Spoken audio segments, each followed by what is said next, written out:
All right, welcome everybody to the second DBX webinar. We're really excited to be doing these now. We're going to be doing them a lot more frequently going forward. Um, but today we got, a special guest, Scott, who we'll bring on in a minute here. He's going to share some great insights with us. So just a couple things before we get going. Number one, this will be recorded, so don't worry if, someone else wasn't here to watch it. It'll be posted onto our YouTube channel afterwards. Number two is we're going to try to keep this between 30 and 40 minutes, so it'll be a short session just like last time, so there won't be a whole lot of wasted time. The last thing is at the very bottom of your screen, you should see a little Q&A box, a little question mark icon if you like scroll your mouse down there. We're going to do our best to answer questions throughout the webinar. So if you have any questions specifically um, for Scott, who's going to be on talking about change management, you can send those questions in there. And then also we're going to get into more of like the texting side inside DBX later on. You can ask questions about that as well. So I'm going to go ahead and turn it back to you, Levi, and I'm going to drop off and we'll ask Scott if you can share your screen and unmute and come on. We'll have you do your thing. Sounds good. Glad to Okay. be here. Hey, thanks for coming, Scott. Um, Scott is my brother, and so had some good insights with him and knowing his role with Intel, being such a large organization and all the changes that they go through. So Scott is going to be talking to us about a couple things. I have questions for him, and just looking for his professional insight and knowledge on everything that he can help, all of the DBX customers with to be able to implement the change that comes with, software changes, because it is a big thing. So Scott, can you kind of briefly describe like your role, Sure. at Intel, the transformational change hmm leadership, what that means in such a big organization? Yeah. So at Intel, I'm assigned to a change management group or council. So there's a few of us change managers that work here at Intel. And so when the organization wants to make a shift or a pivot or a change in just about anything, they partner us with a project manager, with a sponsor as well, and says, "Hey, this is the change we want to bring about. What do we need to do in order to bring about this change?" And so we have a standardized approach. It's called the ProSci methodology. If you were to Google ProSci, you would see that it's like the standard of change management for a lot of organizations and in the world. And so there's a very structured process and set of tools that we're able to utilize to help bring about change within an organization. For example, right now, people may not know, but Intel's going through the largest transformation it's ever had in its history. And it's going from manufacturing more or less for just Intel into turning into a manufacturer for the world, where anyone that wants something manufactured for like the semiconductor industry, we want those customers in order to do that. And so it's a massive change where you're talking 75,000 people are impacted and having to do their jobs fundamentally different. And so they kind of come to us and says, "Hey, how do we help move all of these employees along this journey so that we can make the successful transformation?" And it is not easy. There's a lot of detail and granularity to it, but they have us, people like myself, come in and create the change plans and the communication plans and the training plans and the different pieces that can go into helping bring about the change in an organization. And so I oversee and am heavily involved in all those details to bring that about with a team of probably about 15 other people. So you're telling me it's important that there's a path to make a change and not just throw it at people's faces and say, "Hey, do this." Yeah, 100%. If you don't have like a clear path or approach and a strategy behind it, you can pretty much kiss it goodbye. People are going to go back to doing what they've always done. It's comfortable, it's what they know. And so if you don't have some things put into place and a way to go about it, and it doesn't have to follow the methodology we use, but you have to have a standard in place to bring about the change that's needed. Otherwise, it's painful for everybody. Change is hard to begin with. It's even harder when you don't have a clear path of how you're going to go about doing it. So you definitely need some type of a strategic plan of what you're going to accomplish and how you're going to do it for sure. So how do you do that? How do you get, Hmm. buy-in from people? How do you get the support versus them just, kicking it back in your face saying, hey, I don't want to do this. Like, Hmm. how do you make that happen? You know, most people don't want to change for a lot of different reasons, some that are very, very valid. The method we use is something called ADKAR, and ADKAR stands for awareness, desire, knowledge, ability, and reinforcement. And so when you think about a group that you're trying to engage with the change, the first step really is awareness.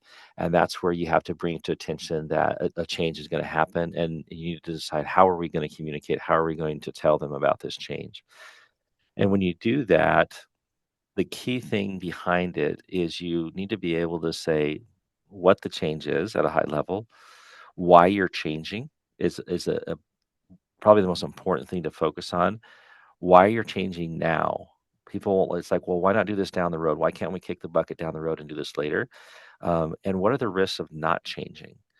And so, a critical piece from a leader, a manager, whoever's running the business or the company, is to be able to articulate that very clearly to their employees so that they have a clear understanding of the value proposition behind it, at least at a high level. Um, because let's say that I'm running a company, and I said, "Hey, we're going to move to this new software system," and it's like, okay, well, telling me that doesn't help us. Why? Well, the reason we're moving to this more new software system is because we need to be able to track our movement. We need to be able to plan our projects differently. We need to be able to reduce costs. We need to be able to coordinate with customers better. Like whatever these reasons are, and for part of that, it's like, okay, well, that's good for you, but why does it really matter to me, right? So that's kind of the why, and then it's like, well, why are we doing this now? You kind of have to answer that question. Well, the reason we're doing this now is we have an increased competitive landscape. We've got more people going after the same customers, and we need to find a way to differentiate ourselves. And one of that is going to be by the level of customer service that we provide. We can't provide a level of customer service if we can't look and track and know exactly what's going on. We can't deliver our commitments to be finished when we say we're going to be being done. We can't manage our supply chain to have the product show up at the house when we need it to show up, whatever that might be, right?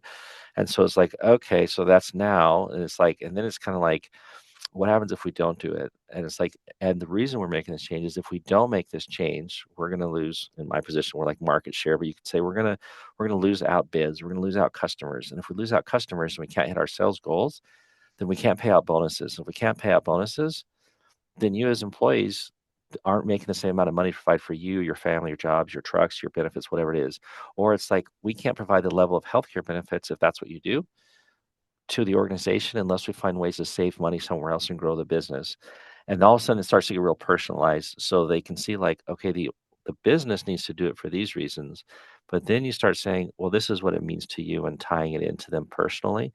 That's how you can start. But and then you figure out how to get that message out there. It could be in a focus group, it could be in a team meeting, you could do it via email. There's lots of different ways. And then you need a feedback mechanism in there so people can ask questions on things that So don't make sense.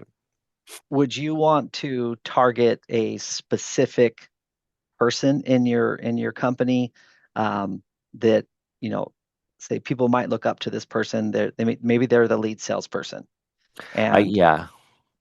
Yeah, I can address that. Typically, in the design of a change management plan, we have something called change champions or change agents. And you identify people that are key influencers within your business, your organization that you need to bring along. And you need to bring them along first. And so prior to maybe going out to everyone, you would say, hey, this is what I want to do. Here's my message of why we want to do it. Here's the risks if we don't do it. Right. Does this resonate with the people we're trying to get this to? And they can be the voice of the people. We call them stakeholder groups. They say, yeah, that's going to make sense. And then you can say, okay, what's the best way to get to this group? How do we do this? Do you have a daily kickoff with them? Do you have a phone call with them? Like, what does that look like? And you can bring them along early. Sometimes, if you know there's somebody in your group that resists and doesn't like things, and almost like is the one always calling out the problems, you want to bring them in first, and you want them to become that change agent, because if you can get them on board, then they can't cause the dissension that comes down the road. And so that is a strategy. So you want to bring the key people to bring along first is the leadership cream, whatever that is, the leaders and the managers. That's where that message needs to cascade first, and then it will go to the people that are using it on the front line. So depending on how your business is set up, the leadership buy-in is absolutely critical because you're going to cascade your messages, how people are going to be held accountable, success metrics from everyone down below. So it really is the key leaders and influencers in the organization. Yeah, yeah, that makes a lot of sense. Having those that typically might resist change the most Hmm. to get their buy-in, because if everyone else around them knows that they hate change, but all of a Hmm. sudden they feel valued, right, as a leader Hmm. in the company, saying, Hmm. "Hey, I'm coming to you because people look up to you, and we want you to be kind of the example as to why this is going to be beneficial. Like, Hmm. will you be Yeah. that leader for me?" And I'm assuming they like how that feels. Yeah, I'd say that's more often than not. If you can get them to help with the design of the implementation, where their ideas are incorporated, they'll be shutting down the people oftentimes that resist because it was their idea and they took some ownership in it. So what happens is you may have noticed this when a business leader wants to implement something. This is where you're kind of your antenna should kind of go up and pay attention is when you hear managers or leaders saying well, they want us to do this. They told us we needed to do rather than we or us. And it's a they. It turns into this they them relationship that's like, okay, let's squash that. And sometimes this person that is oftentimes the big resistor are in there and it's almost like, hey, we decided to do this because they're part of the decision making process. Even if it's a small role, it'll really help with the adoption because the leaders that are having to support it or support the employees that they're over, whatever it might be, if they can be brought in some of that decision making, some of the design, some of the integration piece of it, you'll have a lot more power because they feel like they're part of the solution and they're not just being told what to do, but they're a piece of that puzzle and you'll get way better engagement from them. Okay. I like that. I like that. I know we recently held a meeting with a larger company, and being there and seeing one of their, the project manager managers, Hmm. that they were excited about it and embraced the Hmm. change. Hmm. And all of a sudden everybody else that's in the room, their demeanor kind of got more excited about what's going on. They were Hmm. talking, high value about the changes that were being made.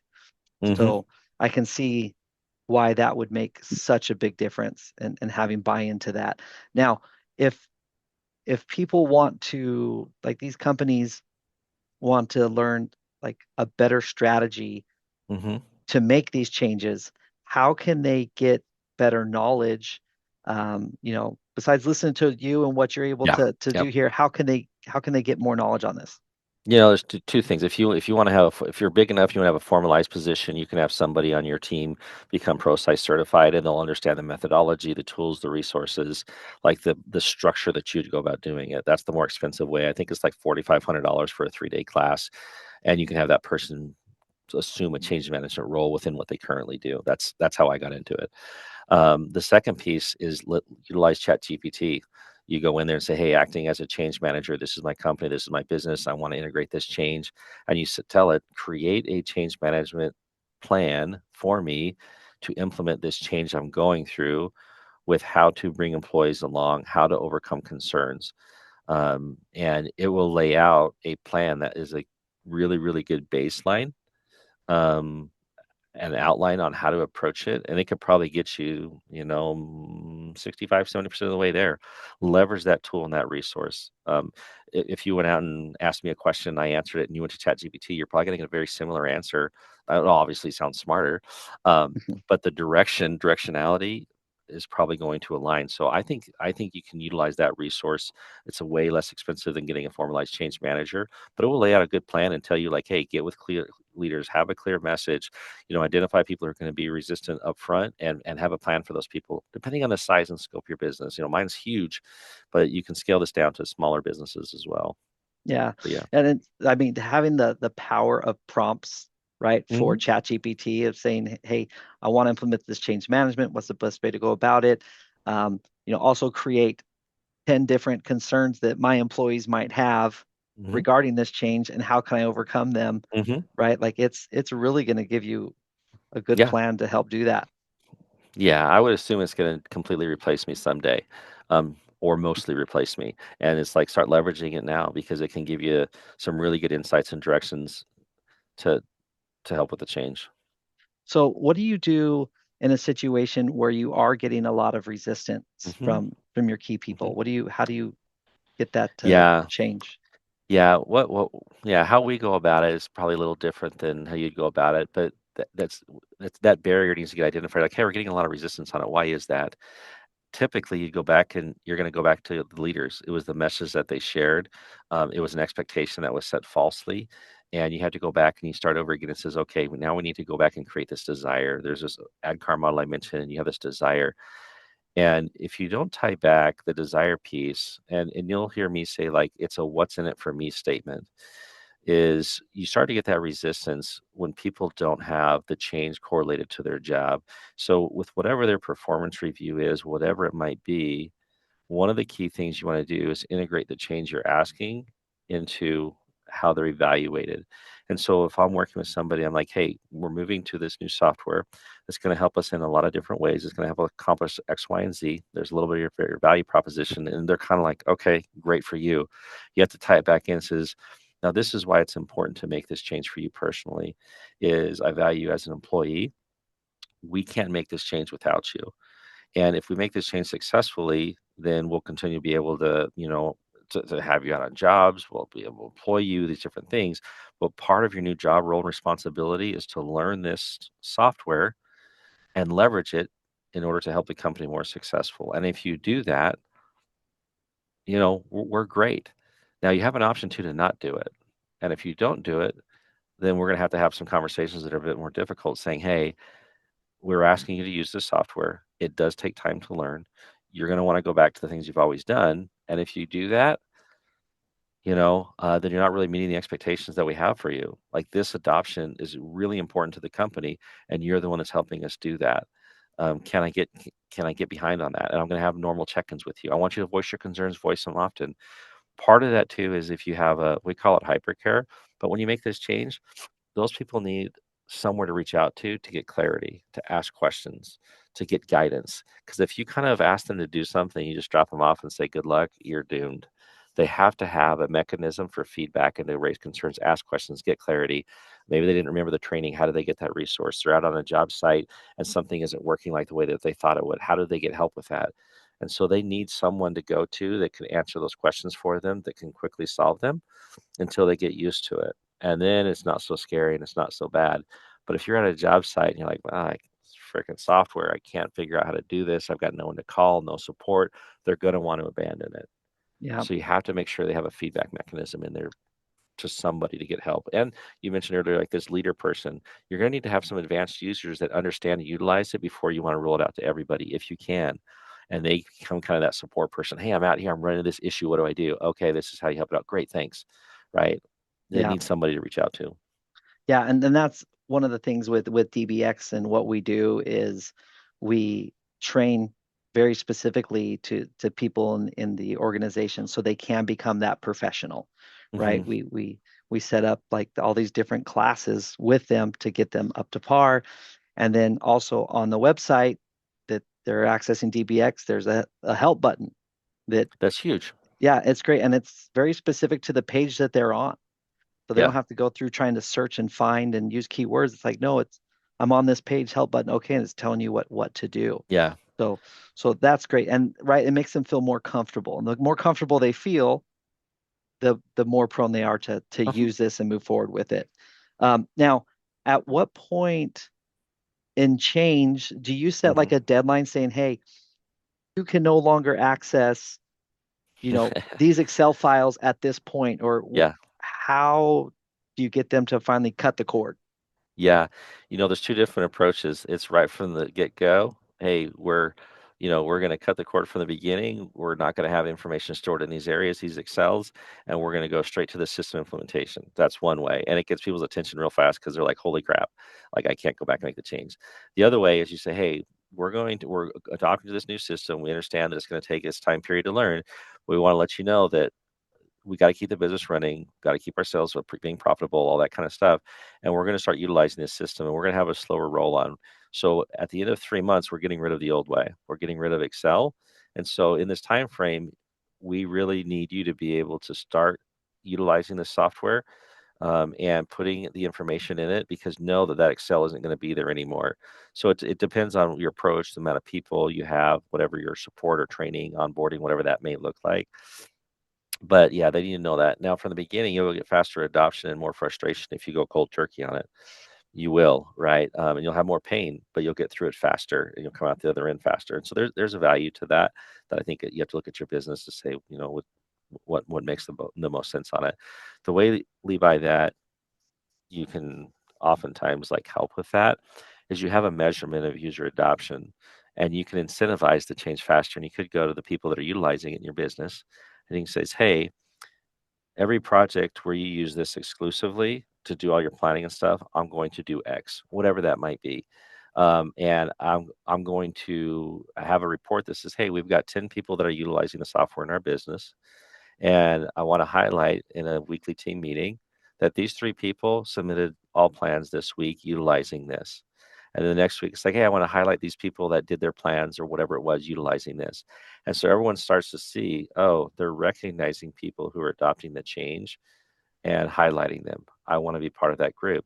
And then it becomes very obvious, hey, we had these 7 of the 10 people that did everything in this new platform that we're utilizing. And the other 3 are like, well, damn it, I don't want to be on there next week as one of the ones not utilizing it. I better get on board. There's late adopters to everything.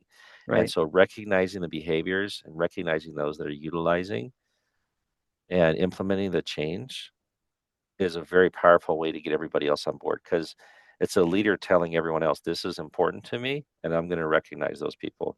You recognize a top salesperson for the revenue they generated, everyone knows revenue is important. You recognize them for safety, they know safety is important. You recognize them for adopting a new platform, a new system, whatever, they know adoption is important. And so you want to build that into whatever that's part of what we would call our reinforcement plan.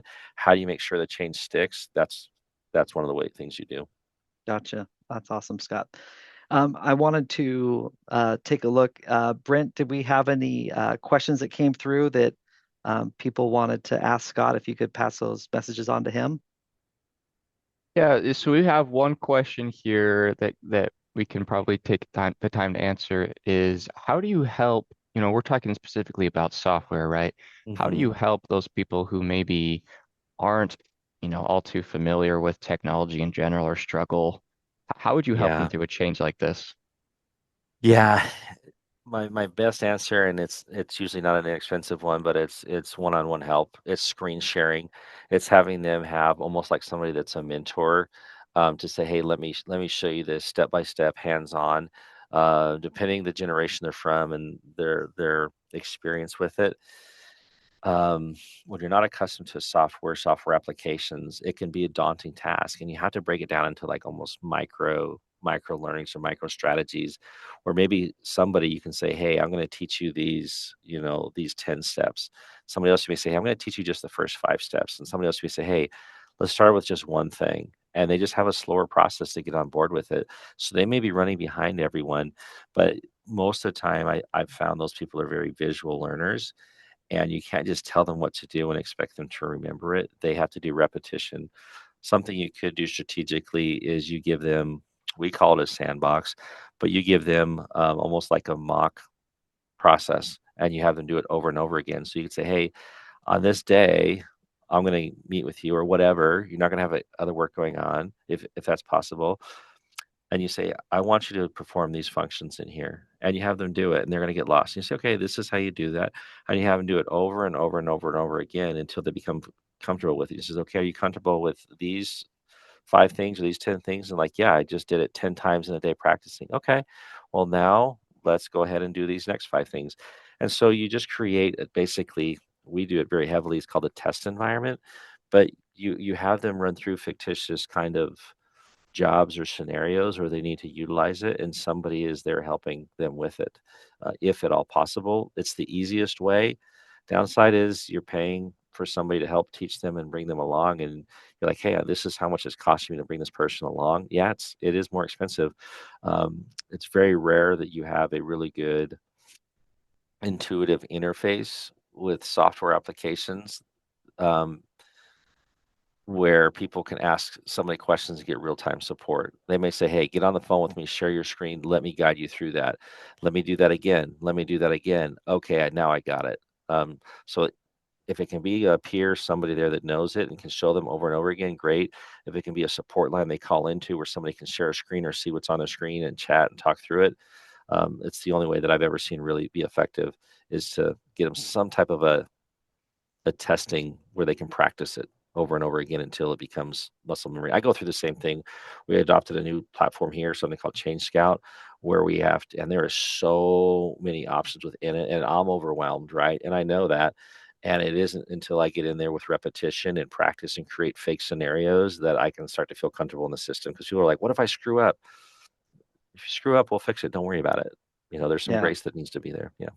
Yeah, I think that's one of the things we encourage with people is, hey, create a dummy account inside of DBX with a customer and mess up, right? Yes. Learn how to Yes. do it, and Yes. it's the 6 P's, right? Proper prior planning prevents poor performance. So the more that you can prepare yourself for the real life scenario, Hmm. and more prepared you're going to be, the more successful that Yeah. you're going to be in those situations. People want to succeed. They want to be successful. Inherently, I believe that. And when you can give them practice scenarios like you're talking about, Levi, and you guys on your platform allow them to create that dummy account and go in and do that, that's awesome. Sometimes Yeah, we can't do that. That's like a best practice, is to be able to have somebody that's adopting something do exactly what you're talking about, for yeah. sure. Well, Scott, we appreciate your time Mhm. today. It's nice having your wisdom, your knowledge, and being able to help with this. I'm sure with the people who are watching, as they're able to implement this and take it into the practice and real life events, it'll make a really big difference for Yeah, them yeah. in their industry. Yeah. Yeah, I hope so. And one thing I'd depart with is everyone that's listening, if you're trying to support and help people, understand that change is difficult. It's an emotional experience. It isn't like you just tell somebody and then they go do it. There's a lot of emotions that are involved with doing something. Oh, I used to be the best before, now maybe I won't be. I used to really be looked at as the expert. Now I have to learn it all over again. My boss always came to me for help with this, and now maybe they don't need to come for me because we have this system that's giving them information. So there's a lot of emotional things that go into the change process, and it's okay to recognize, acknowledge that, and let the person know that you see it, that you understand this might be difficult or a challenge for them, and that it's hard to let go of something like an Excel file. It's our comfort zone, right?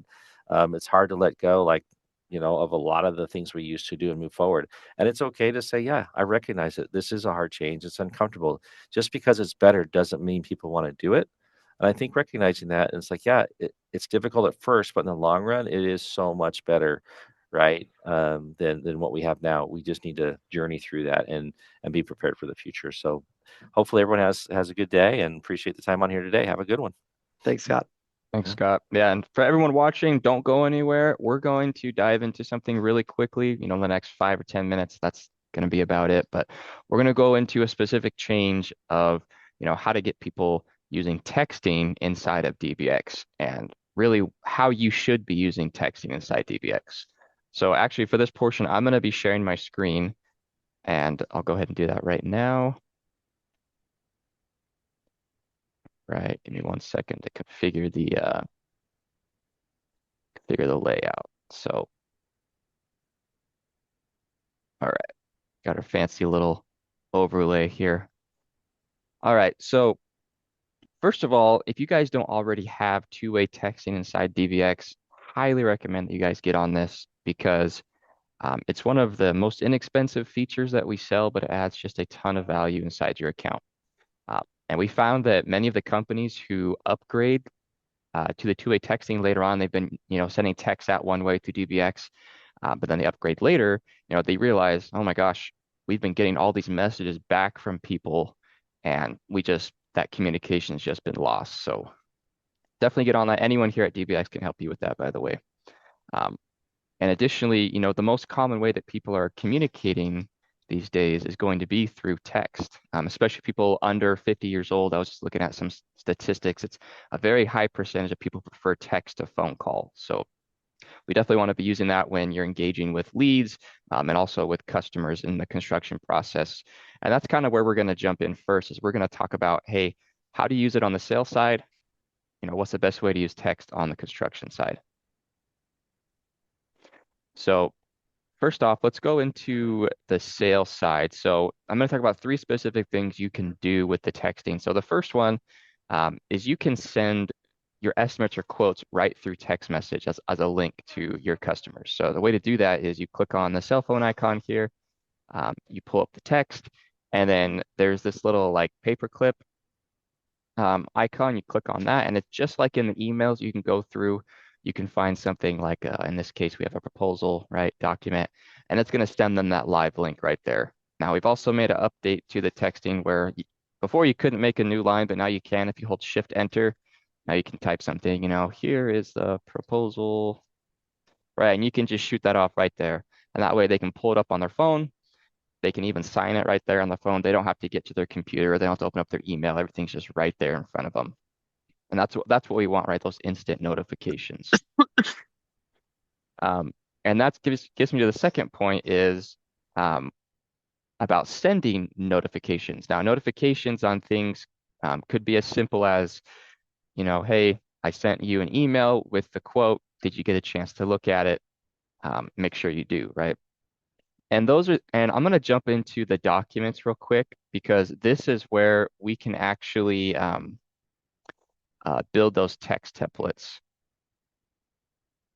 So it looks like we got somebody with the Q&A. Let's see. Somebody's raising their hand. We have not sure if that's a question for us here on this part, but go ahead and put it in the Q&A if you can, and we'll get to that.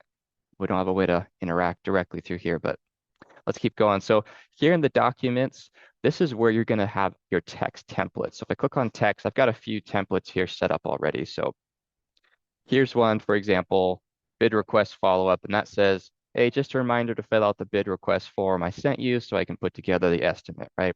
So instead of you having to type that up every time, if I go back to that job, it was 1434, right? You just click on the cell phone icon, and this other icon over here, instead of the paperclip, you click on this one, and this is where you can just select that template really quickly. So we have the bid request, fill out the form, boom, you shoot that off to them, and you don't have to worry about, typing those up every time with those follow-ups. And, people, this doesn't annoy people to get those little notifications. They actually like it. Now you've helped them understand they have something important to look at, and they didn't have to, listen to a voicemail or pick up the phone to talk to you. Now, the last thing, kind of in a similar fashion on the sales side, we talked about notifications, is also follow-ups, right? So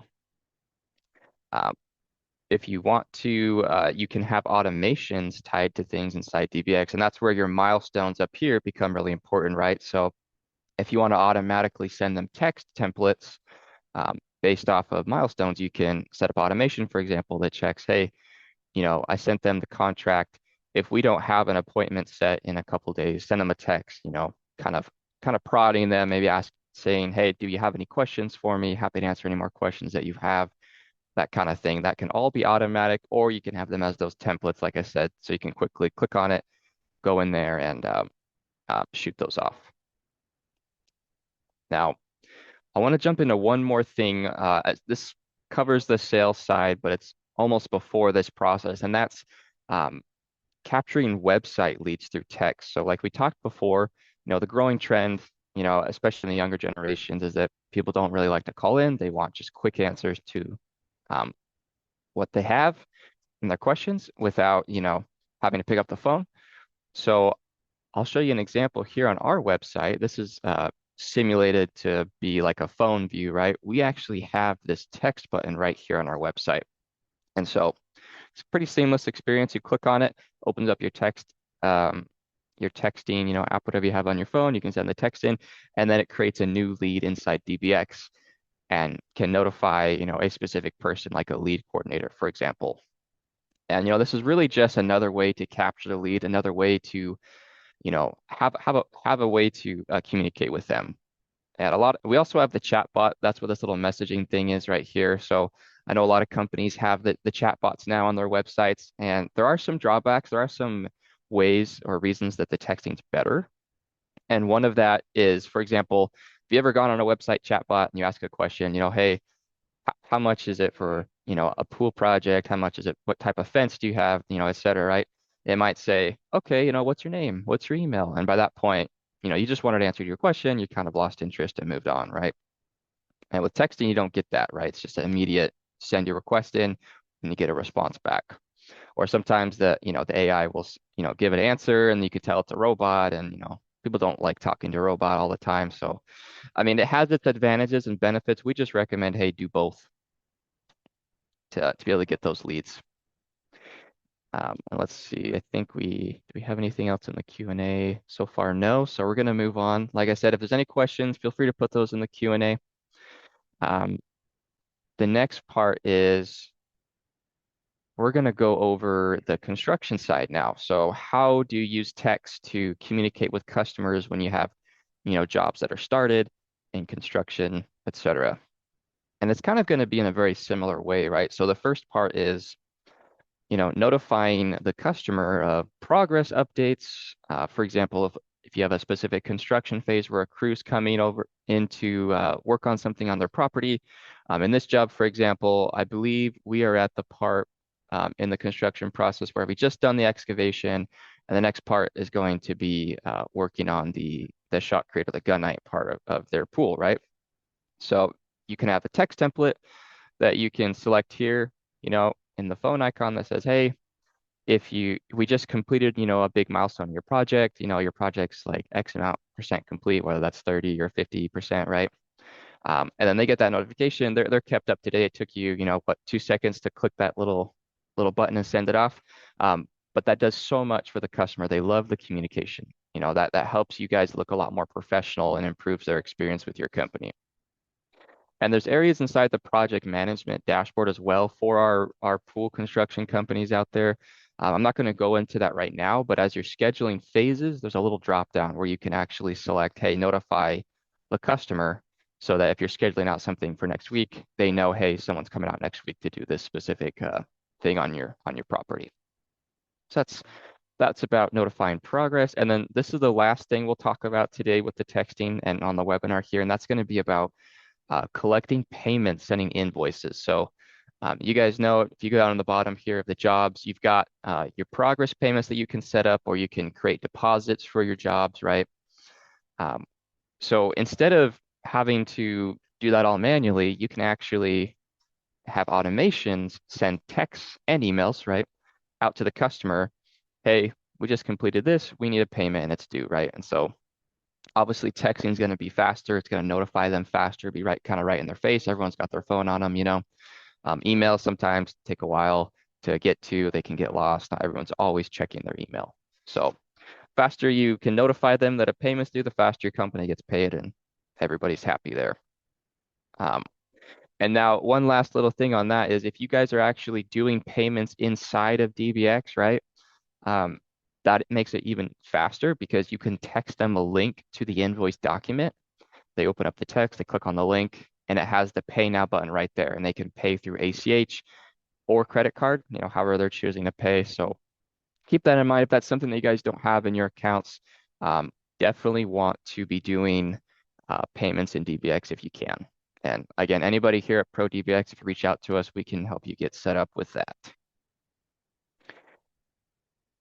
So that's everything on the texting. Levi, I'm not sure if we had any questions on the Q&A for this. No, didn't have any more come in on that. But I wanted to stress the importance of the texting because of the financial benefit that you are going to see as a company, right? If you're not using that avenue to reach out to customers, to get engagement, to set up appointments, you're leaving money on the table, right? I know anytime I get a phone call that comes in that I do not recognize, I'm immediately ignoring it, right? If it's not in my phone, it's sorry, you're going to voicemail. And you can leave a voicemail, and I'm probably just going to delete the voicemail. But any text that comes in, I'm looking at it, right? And I know so many other people are like that. And, it's like, hey, we'd love to come give you a quote on your project that needs to be completed. When's a good time for us to chat? I'm going to be like, oh yeah, I was wanting to know more about this. So please use that. It's going to put more money in your pocket. Some of our most successful companies are using it religiously. They are all over their texting and communicating with their customers, doing follow up throughout the process. Just make it part of what everybody does there at your company. Right. And I mean, we just talked about change management with Scott here, and that can be a big change too, to get people to get using the texting inside DBX instead of using the texting on your phone. But like you said, Levi, there are some really big benefits, especially when you tie in the automations and the documents and the templates that we have inside. Yep. Yep. Absolutely. And again, having that, like Brent mentioned at the beginning, having that on your website, just capture more leads, right? Let's bring in an additional 10 leads a month because of it. I mean, that converts over to a whole lot more money in your pockets just because you put a text me icon on your website. So please do that. Right. Well, thanks everybody for joining us on this webinar. We'll probably be doing one next month or the month after that, and we'll definitely have someone on again in the industry here to talk about, some new topic that's going to be exciting and relevant to everybody here. So appreciate that. Thanks for your time, guys.